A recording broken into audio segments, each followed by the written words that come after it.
Em nome de Jesus, mais uma. Bora compartilhar, vamos orar, que deu ruim aqui, aí eu voltei. Graças a Deus. Bom, vamos lá, galera. Sem perder tempo, que a gente já perdeu um tempo aqui. Coisa ao vivo é assim mesmo.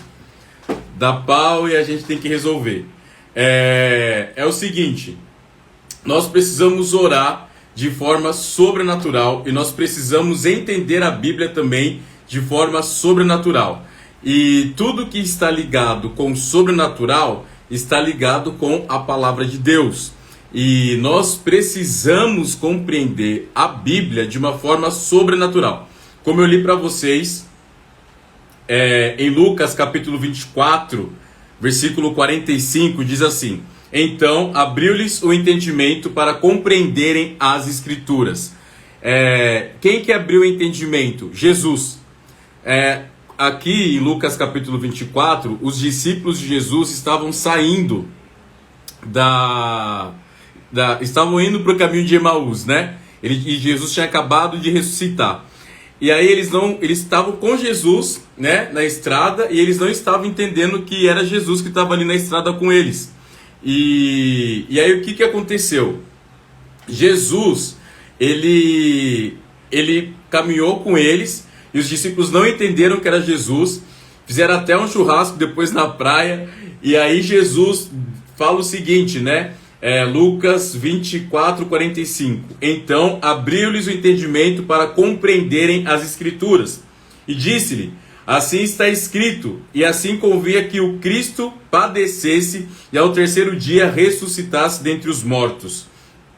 Aqui Jesus ele abriu o entendimento das pessoas para que elas pudessem entender as Escrituras. Então já é um sinal de que nós não conseguimos entender a Bíblia de forma humana, mas nós conseguimos entender a Bíblia apenas de forma sobrenatural, né? Para ler a Bíblia, precisamos do ato sobrenatural de Deus, porque a Bíblia nos traz duas razões claras para esse tipo de leitura sobrenatural.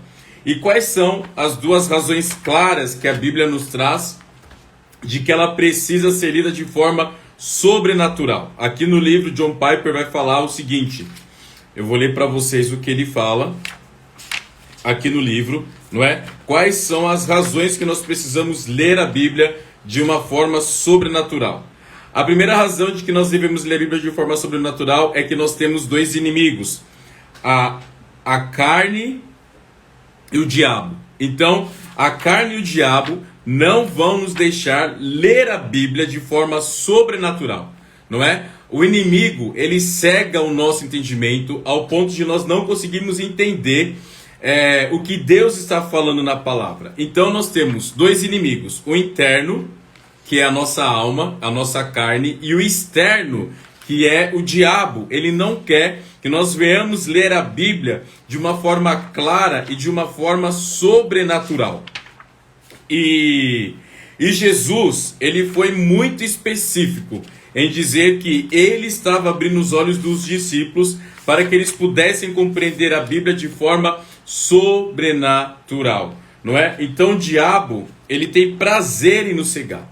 O diabo cega o nosso entendimento a tal ponto de nós não conseguirmos enxergar que a Bíblia, ela é um ato sobrenatural de Deus. E lá em Provérbios 3, versículos 5 e 6, Provérbios 3, abram comigo, por favor, Provérbios capítulo 3, versículos 5 e 6.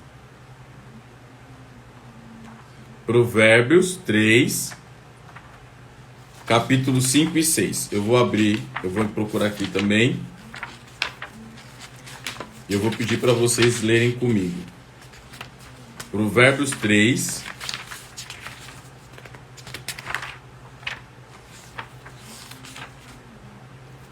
Provérbios 3, capítulo 5 e 6 diz o seguinte: confie no Senhor de todo o seu coração, não dependa de seu próprio entendimento, busque a vontade dele em tudo o que fizer, e ele lhe mostrará o caminho que deve seguir. Não se impressione com a sua própria sabedoria, tema o Senhor e afasta-se do mal. Então, olha só o que a Bíblia diz: confie no Senhor de todo o coração, não dependa de seu próprio entendimento. Então, nós não podemos ler a Bíblia com o nosso entendimento, ler a Bíblia dependendo do nosso raciocínio humano, porque a Bíblia, ela foi inspirada por Deus, conforme 2 Timóteo, capítulo 3, do 16 ao 17, que diz: toda a Escritura é inspirada por Deus e útil para o ensino. Então a Escritura, ela não é de uma inspiração humana, ela é de uma inspiração divina. E eu preciso nascer de novo para acessar essa informação divina. E lá em Efésios capítulo 1, versículo 18, diz o seguinte: tendo iluminado os olhos do vosso entendimento, para que saibais qual seja a esperança da sua vocação e quais as riquezas da glória da sua herança nos santos. Tendo iluminado os olhos do vosso entendimento. Então, o nosso entendimento, em algumas traduções diz, os olhos do vosso coração. Então, os olhos do meu entendimento e os olhos do meu coração precisam ser iluminados pelo Espírito Santo para que eu venha compreender as Escrituras. Eu não posso compreender as Escrituras com raciocínio, o intelecto almático ou humano. Eu preciso ler as Escrituras com a ótica do Espírito de Deus. Certo? Até aqui vocês estão me entendendo? Ao virar cada página da Bíblia, dependa de Deus. Ao virar cada página da Bíblia, dependa de Deus. Isto é uma transação sobrenatural. Se mais pessoas se aproximarem da Bíblia com um senso de incapacidade e esperançosa dependência do Espírito Santo, existirá mais ver sobrenatural, mais compreensão da história de Deus dentro da humanidade. Então, a Bíblia, ela é de uma esperança sobrenatural. E para eu ler a Bíblia, eu preciso crer que Deus existe e que Ele se move na história. A Bíblia, além de um livro antropológico, cultural, espiritual, social, é um livro divino. É um livro que fala sobre a existência de Deus. Eu não devo ler a Bíblia procurando a minha história. Quando eu ler a Bíblia, eu tenho que procurar a história de Deus e a história qual, pelo Espírito Santo, eu faço parte, né? Mas o inimigo, ele cega o nosso entendimento. Infelizmente, Satanás é real, não é? Infelizmente, Satanás é real. Sua principal identidade é mentiroso e pai da mentira. João capítulo 8, versículo 44, diz que Satanás é o pai da mentira. Então, a principal identidade de Satanás é a mentira. E como que ele vai mentir na sua cabeça em relação às Escrituras? Você não entendeu nada. Você nunca vai conseguir alcançar isso. Você não entende o que Deus está fazendo aqui. Não é para essa geração, é para a geração passada. A Bíblia é um livro antigo, então você precisa se atualizar com coisas novas. A Bíblia foi escrita há mais de, 2000 anos atrás. Então isso daqui é para impedir você de entender a Bíblia. Vocês me compreenderam? São essas táticas que o diabo usa para distorcer a verdade da palavra de Deus. Ou algo assim. Você nunca vai conseguir ter essas experiências bíblicas que esses discípulos, apóstolos e profetas tiveram com Deus. Porque isso ficou no passado. Então, o inimigo, ele é o pai da mentira. E eu preciso ler a Bíblia com uma ótica de que Deus continua a se mover na história como ele se moveu no passado, se move no presente e vai se mover também no futuro, não é? Então, a sua maneira, a maneira do inimigo, não é? A sua maneira de mentira é mais por sedução. Então ele vai seduzir a sua mente para conseguir colocar na sua mente de que essas escrituras não são reais, não é? E ele vai usar isso de uma forma pesada, trazendo sono, cansaço, trazendo fadiga, não é? Trazendo outras coisas no meio do caminho para você ler a palavra de Deus. Então você precisa se exercitar, você precisa forçar a sua mente pelo Espírito Santo, não é verdade? Lá em Apocalipse 12, versículo 9, diz que ele, o diabo, Satanás, tem o poder de seduzir ou de enganar o mundo todo. E é isso que ele faz. Ele seduz e engana o mundo todo. E aqui no livro diz o seguinte: a Bíblia nos dá duas razões decisivas: Satanás e o pecado. Ou seja, temos o inimigo que opera cegueira fora de nós e uma doença de cegueira dentro de nós. Juntas, essas duas forças tornam impossível os seres humanos de lerem a Bíblia como Deus planejou, sem ajuda sobrenatural. Então, além do pecado, né, do diabo, da nossa carne, existe uma cegueira espiritual, não é? Ao qual nós precisamos vencer. E a palavra de Deus diz assim, que o Espírito é o Espírito da verdade. João 15, 26. O Espírito de Deus é o Espírito da verdade. Portanto, o diabo odeia a verdade. Então ele odeia a palavra de Deus, não é?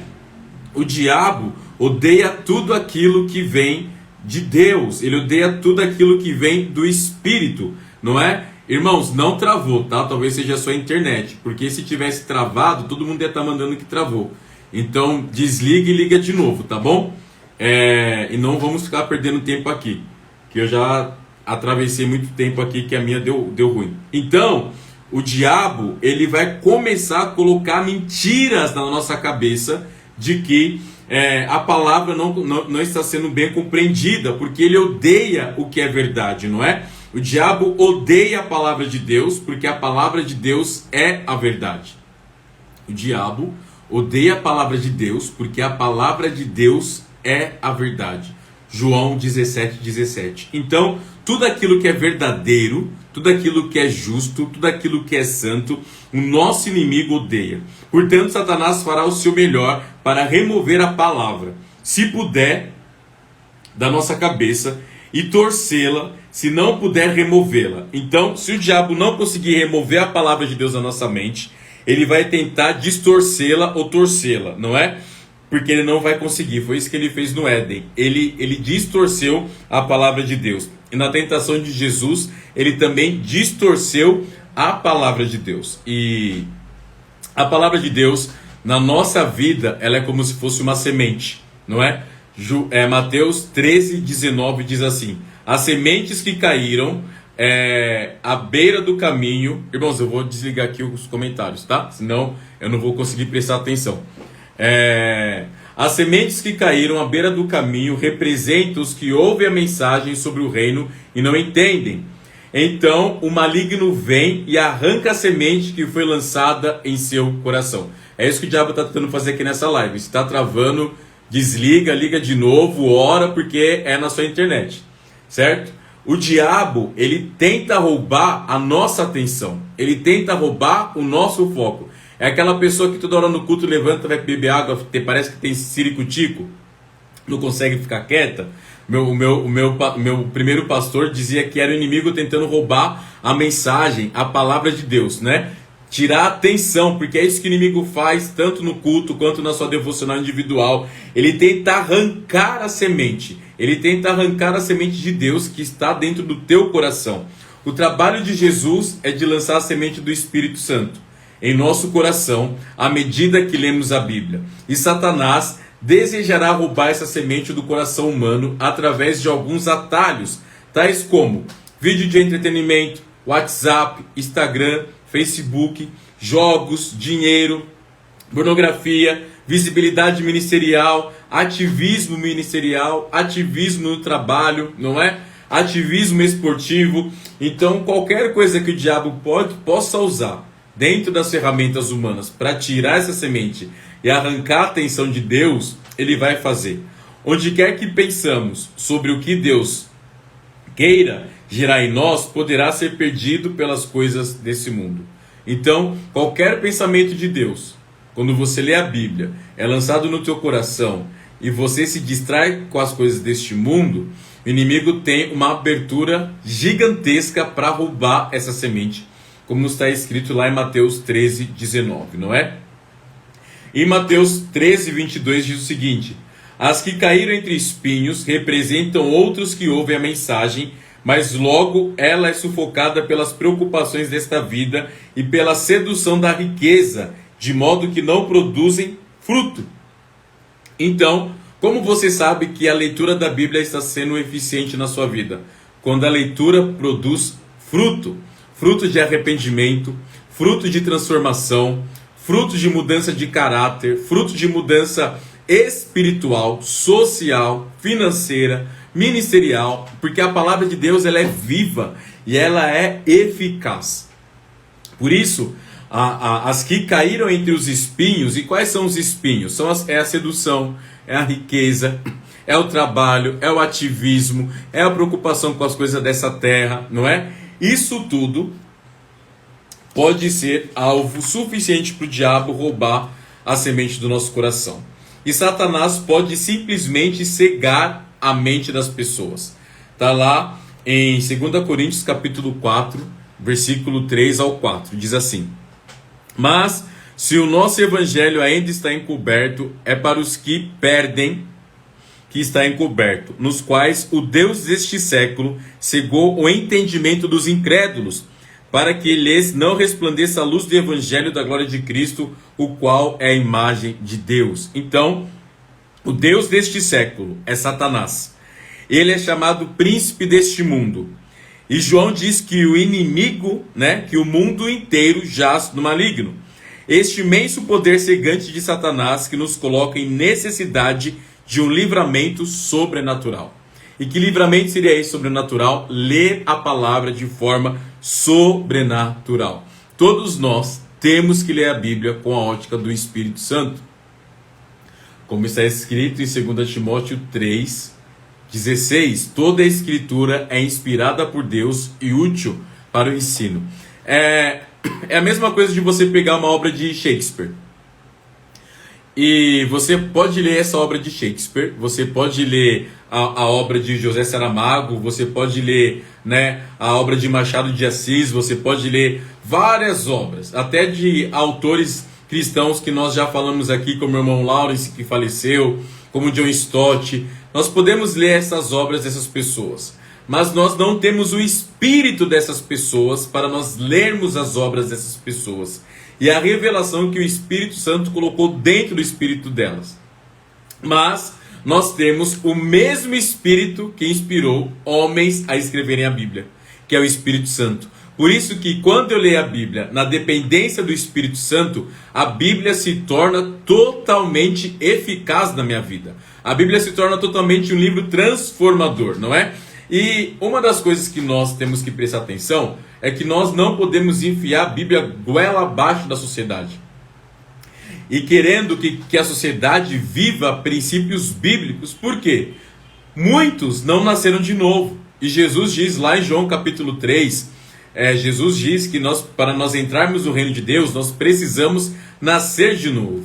Então, para você ler a Bíblia de forma espiritual, você precisa ler a Bíblia a partir da ótica de que você nasceu de novo no Espírito. Senão, não será uma leitura eficaz, não é? O pensamento de que podemos vencer sozinho a força satânica é ingenuidade. Porque o inimigo ele está ao nosso derredor. Ele vai trazer opressão. Muitas pessoas que leem a Bíblia, elas dormem, não conseguem finalizar um capítulo, não conseguem finalizar um livro, porque existe uma opressão. Então dependa de Deus, não é? 1 Coríntios 2, versículo 4 e 5 diz assim: Minha mensagem e minha pregação foram muito simples. Em vez de usar argumentos persuasivos e astutos, me firmei no poder do Espírito. Olha que Paulo fala, que ele não estava usando argumentos, ele não estava usando ferramentas humanas para pregar, mas ele se firmou no poder do Espírito. Agi desse modo para que vocês não se apoiassem em sabedoria humana, mas no poder de Deus. Então Paulo aqui está falando que ele não se baseou em teorias, em ferramentas, em estudos e capacidades humanas, mas ele se firmou no poder do Espírito. A letra mata, mas o Espírito vivifica. Você pode conhecer muito bem as Escrituras, mas se você não vive com o Espírito que inspirou as Escrituras, vai ser só mais uma letra, vai ser só mais uma lei, vai ser só mais um livro. Mas quando você tem o estudo das Escrituras e é mergulhado na unção do Espírito, então a Bíblia se torna um livro eficaz de transformação, não é? O poder de Deus, através da leitura bíblica sobrenatural, é imprescindível para anular os efeitos do poder cegante de Satanás. Então, para você ler a Bíblia de forma sobrenatural, você precisa depender do Espírito Santo, não é? E diz assim no livro: não ignoremos que o foco específico desta obra de Satanás é o Evangelho, ou seja, o foco de Satanás, quando lemos a Bíblia ou ouvimos, é o âmago da mensagem. Satanás cegou o entendimento dos incrédulos para que ele não resplandeça a luz do Evangelho da glória de Cristo. Satanás fica feliz se as pessoas acreditam em 10.000 fatos verdadeiros, mas permanecem cegas para a luz do Evangelho da glória de Cristo. Então, as pessoas elas podem ter vários fatos verídicos da história da humanidade. E isso não preocupa Satanás. O que preocupa Satanás é quando a pessoa lê a Bíblia, abre a Bíblia e fala: eu acredito que Deus abriu o mar vermelho. Eu acredito que Deus fez o sol parar. Eu acredito que Deus ressuscitou Jesus dentre os mortos. Quando você vê pontos sobrenaturais na Bíblia e acredita fielmente nisso, Satanás tem medo. Agora, quando você lê, faz parte da história, fica lá no primeiro século da Palestina, essa história fica lá, né, na época que Moisés, lá Matusalém, não acredito muito nisso não. Então, você deixa o inimigo tranquilo, porque não haverá transformação na sua vida. No entanto, a leitura que espera ver a dignidade e a beleza suprema de Deus, essa leitura almeja deixar-nos satisfeitos com tudo que Deus é para nós em Cristo. Leitura que busca ver e provar que o Senhor é bom. Satanás se oporá a essa leitura com todo o seu poder. E seu poder é sobrenatural. Não vamos ignorar o poder do nosso inimigo, é sobrenatural. Portanto, qualquer leitura que espera vencer o poder de cegueira de Satanás será uma leitura sobrenatural. Então o inimigo, ele quer colocar incredulidade. Ele quer que nós venhamos ler a Bíblia de uma forma cética, não de uma forma espiritual. E andar segundo o poder de Satanás é viver segundo as inclinações da nossa carne. São duas maneiras de descrever o mesmo caminho. Nós somos, diz Paulo, por natureza, filhos da ira, assim como os demais da humanidade. Ou seja, a nossa natureza humana é tanto corrupta quanto culpada. Merecemos a ira de Deus. Portanto, ninguém jamais será capaz de escapar do julgamento por dizer: Satanás me levou a fazer isso. É a mesma coisa que Adão falou: foi essa mulher que o Senhor me deu que me fez comer esse fruto. Não, Adão foi culpado porque ele comeu o fruto, não foi por culpa da mulher, não é verdade? E também a gente não pode colocar a culpa que tudo é o diabo, porque nós não somos ignorantes. Deus nos deu um cérebro, Deus nos deu uma mente, então nós somos seres pensantes. Mas a minha mente só tem eficácia quando eu me conecto com aquele que criou a minha mente, para eu entender o que ele quer dizer em relação às escrituras para a minha vida, não é? Então, o meu coração não pode ser inclinado para as coisas dessa terra, e eu leio a Bíblia com o coração com as coisas dessa terra.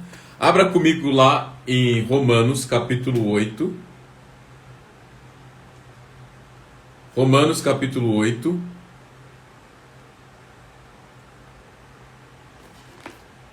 Vamos abrir aqui, Romanos, capítulo 8.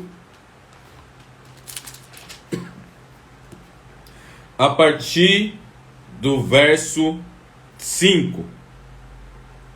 Aqueles que são dominados pela natureza humana pensam em coisas da natureza humana, mas os que são controlados pelo Espírito pensam em coisas que agradam o Espírito. Portanto, permitir que a natureza humana controle a mente resulta em morte, mas permitir que o Espírito controle a mente resulta em vida e paz, pois a mentalidade da natureza humana é sempre inimiga de Deus.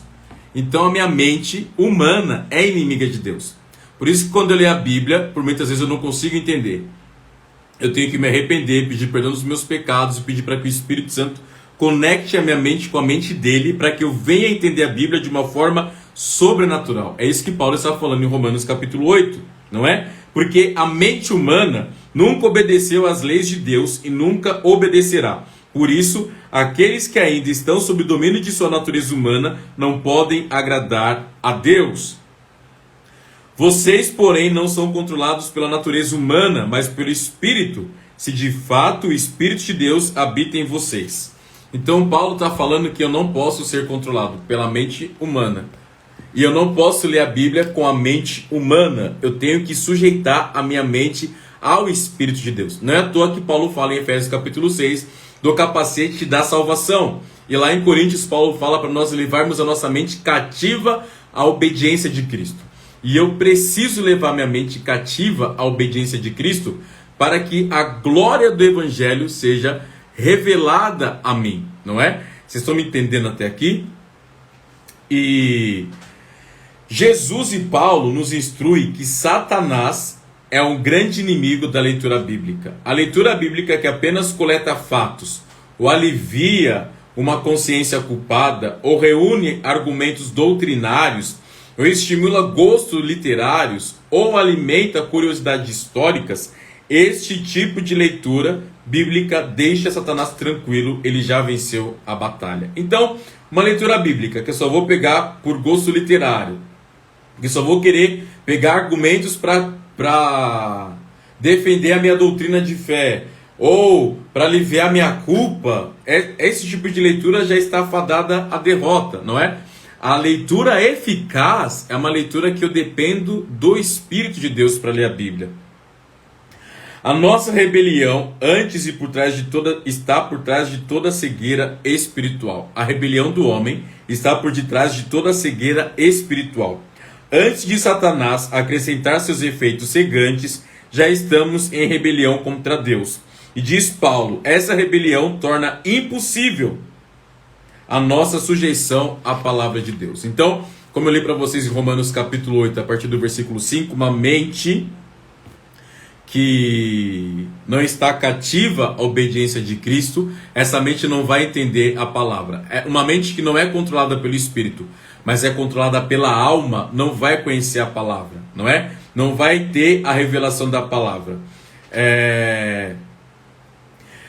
E os que vivem na satisfação da carne, né, que é o poder da alma, que nós vamos falar disso amanhã, o poder latente da alma, não podem viver para agradar a Deus e ter a satisfação em sua palavra. Então as pessoas que vivem para o seu próprio prazer não pode agradar a Deus.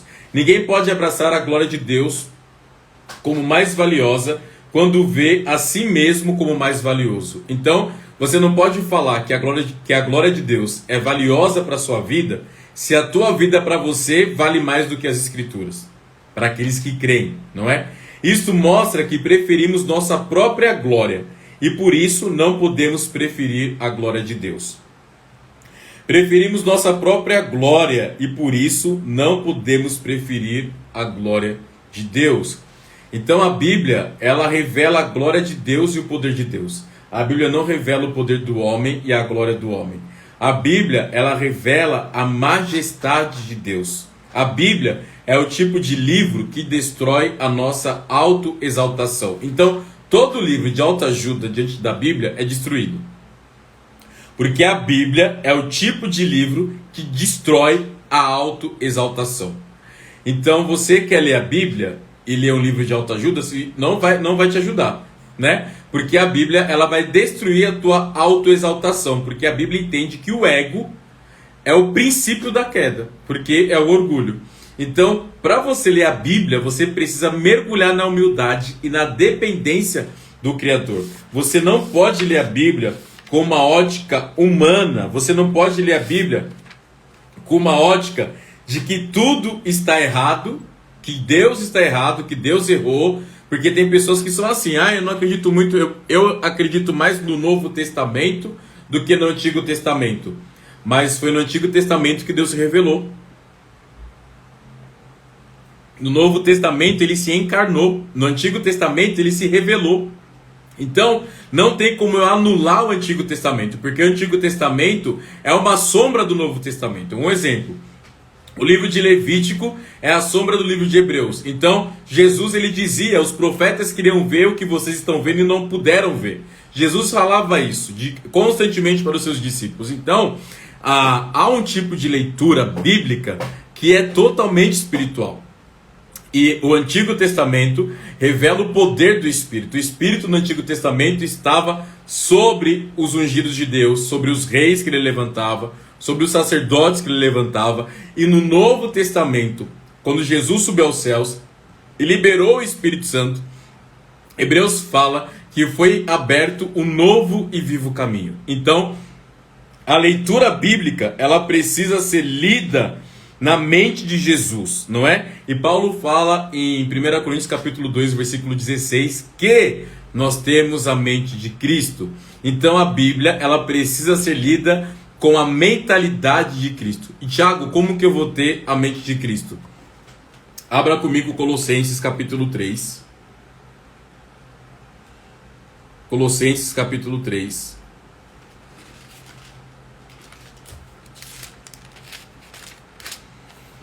Não é? A partir do versículo 1 diz assim: uma vez que vocês ressuscitaram para uma nova vida em Cristo, mantenham os olhos fixos na realidade do alto. Então, olha só, uma vez que vocês ressuscitaram para uma nova vida com Cristo, como você vai entender a Bíblia? A partir do momento que você nasce de novo. Aí Paulo continua: mantenham os olhos fixos na realidade do alto. Então você não pode ler a Bíblia com a realidade da terra.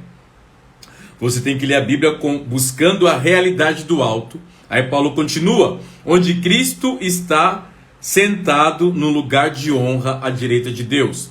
Aí ele continua no versículo 2: pense nas coisas do alto e não nas coisas da terra. Ponto. Pense nas coisas do alto e não nas coisas da terra. A sabedoria de Deus é loucura para o mundo. Então tem muitas pessoas querendo se colocar como sábias, não é?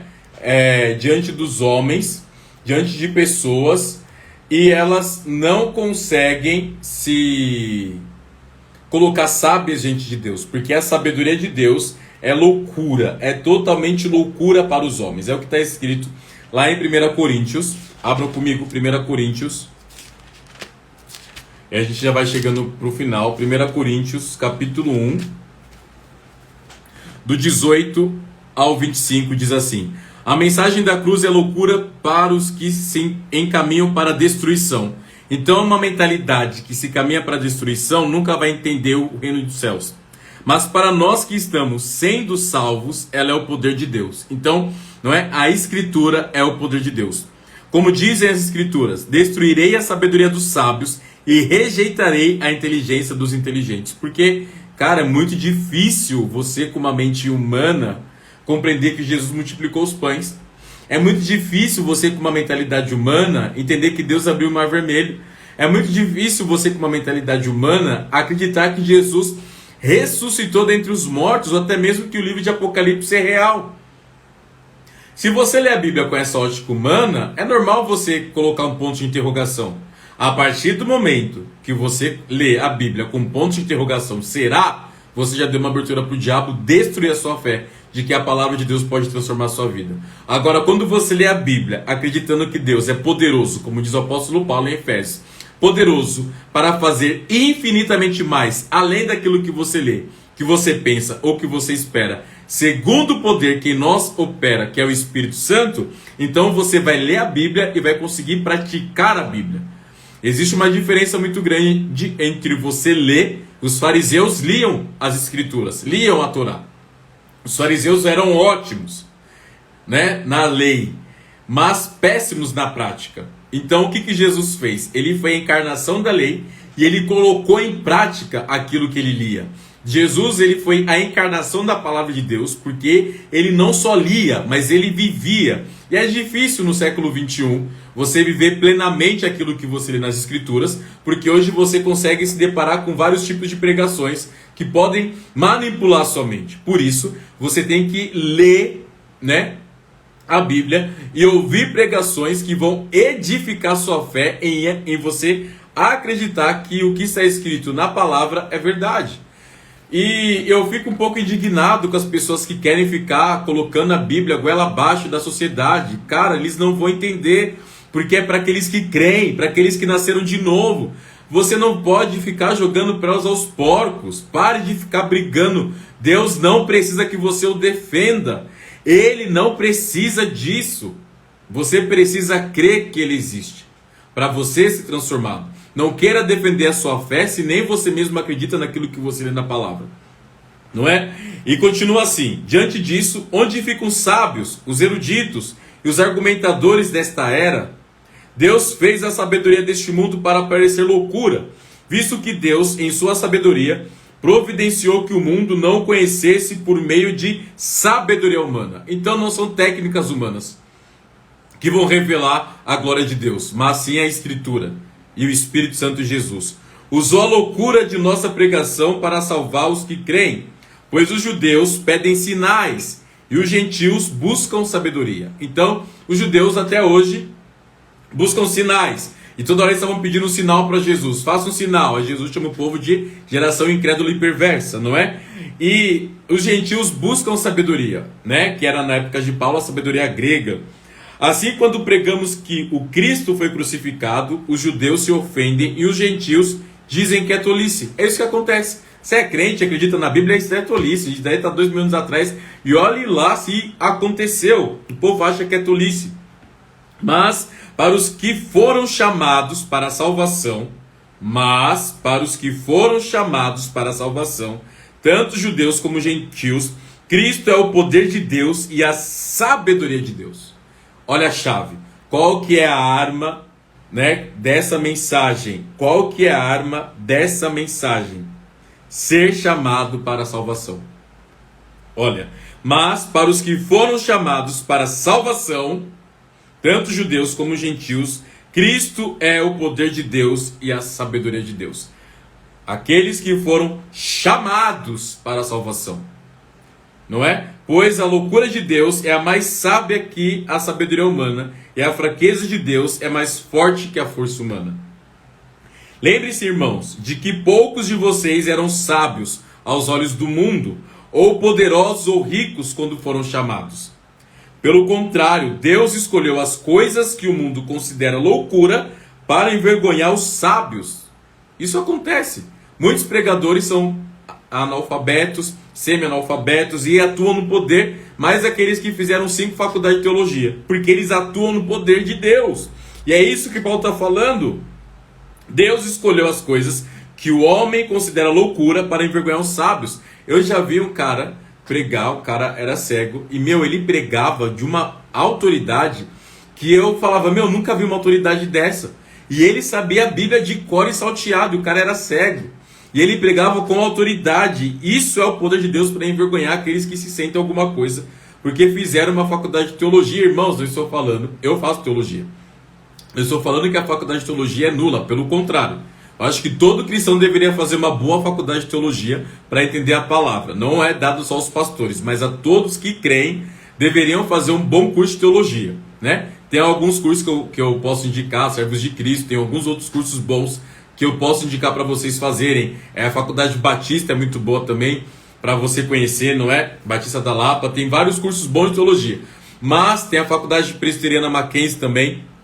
Mas não adianta você fazer teologia e não buscar o Espírito. Não vai dar certo. É a mesma coisa de você buscar o Espírito, não é a palavra. Você pode ser até enganado. Como nós lemos, não é, na Divina Revelação do Inferno, devemos provar os Espíritos. E como você pode provar o Espírito? Conhecendo a palavra, não é? Sabendo manejar bem a palavra de Deus. E aí continua aqui. Deus escolheu as coisas desprezadas pelo mundo, tidas como insignificantes, e as usou para reduzir a nada aquilo que o mundo considera importante. Portanto, ninguém jamais se orgulhe na presença de Deus. Então eu não tenho que me orgulhar na presença de Deus, não é? Eu não tenho que ler a Bíblia buscando a minha glória, mas eu tenho que ler a Bíblia buscando a glória de Deus. Por iniciativa de Deus que vocês estão em Cristo Jesus. Por iniciativa de Deus que vocês estão em Cristo Jesus. Não foi você que quis converter, mas Deus te chamou. A salvação foi uma iniciativa de Deus. É obra dele, a glória é para ele, é dom gratuito de Deus, que se tornou a sabedoria de Deus em nosso favor, nos declarou justos diante de Deus, nos santificou e nos libertou do pecado. Portanto, como diz as Escrituras, quem quiser orgulhar-se, orgulhe-se somente no Senhor. Então, para encerrar, nós não podemos ler a Bíblia com as faculdades mentais humanas apenas. Devemos ler a Bíblia buscando a sabedoria espiritual em Cristo Jesus. Amém? E é isso que John Piper fala nesse livro. Cara, é simplesmente fundamental, sério. É fundamental você ler esse livro, é fundamental você estudar a palavra de Deus. E o que está escrito lá em 2 Timóteo 2,15, 2 Timóteo 2,15, procura apresentar-te a Deus aprovado, como obreiro que não tem de que se envergonhar, que maneja bem a palavra da verdade. Procure-se apresentar-te a Deus aprovado, como obreiro que não tem de que se envergonhar, que maneja bem a palavra da verdade. A única arma de defesa que nós temos, que está lá em Efésios capítulo 6, a única arma de defesa, na verdade não, de ataque, desculpa. A única arma de ataque que nós temos é a palavra de Deus, é a espada do Espírito. Você não ataca o inimigo com escudo, com capacete, com a couraça ou com a bota. Você ataca o inimigo com a espada. Jesus venceu o diabo pela palavra. Jesus conhecia bem a palavra de Deus. Então você quer vencer no ano de 2021 ao diabo, leia a palavra de Deus de modo sobrenatural. E você vai compreender o que o Senhor tem para a sua vida. Amém? Espero que vocês tenham compreendido. Eu vou orar agora para nós fazermos o sorteio do livro de ontem, tá? Senhor, eu te agradeço por essa devocional. Eu peço que o teu Espírito venha nos ensinar a entendermos a tua palavra de forma sobrenatural. Senhor, motiva o nosso coração a te buscar. Motiva o nosso coração a te conhecer. Nós não queremos, Senhor, ser inspirados pelos homens a te buscar, mas nós queremos ser inspirados pelo teu Espírito a te buscar. Pai, eu peço que o Senhor venha nos adestrar. Venha abrir os olhos do nosso entendimento, como diz Paulo em Efésios capítulo 1, 18. Abra os olhos do nosso entendimento. E como Jesus fez ali com os discípulos, abra os nossos olhos para que possamos compreender a tua escritura, como diz Lucas 24, 45. Pai, eu peço em nome de Jesus que toda arma forjada contra a nossa mente, contra os nossos pensamentos, para nós não compreendermos a tua palavra ou ter incredulidade, caia por terra em nome de Jesus. Eu peço que o Espírito da revelação, do discernimento, da sabedoria, da compreensão venha sobre nós. Pai, nós temos o Espírito Santo para nos ajudar, para nos auxiliar a cada página virada da Bíblia, a ver o Senhor agir de forma sobrenatural e real. Deus, eu te peço perdão se nós alguma vez duvidamos daquilo que o Senhor fez na tua palavra. E pedimos, Senhor, ache em nós um verdadeiro coração, um coração que acredita em ti, um espírito que te adora em espírito e em verdade, e lê a Bíblia também acreditando em ti. Senhor, que nós não venhamos ficar jogando pérolas aos porcos, mas que nós possamos realmente, ó Pai, ter um grupo, uma comunidade daqueles que nasceram de novo e descobrir as maravilhas do teu coração na pessoa de Jesus Cristo e na revelação do teu Espírito na palavra, em nome de Jesus. Amém. Amém, irmãos? Que o Senhor os abençoe. Espero que vocês tenham compreendido o que eu falei aqui nessa live.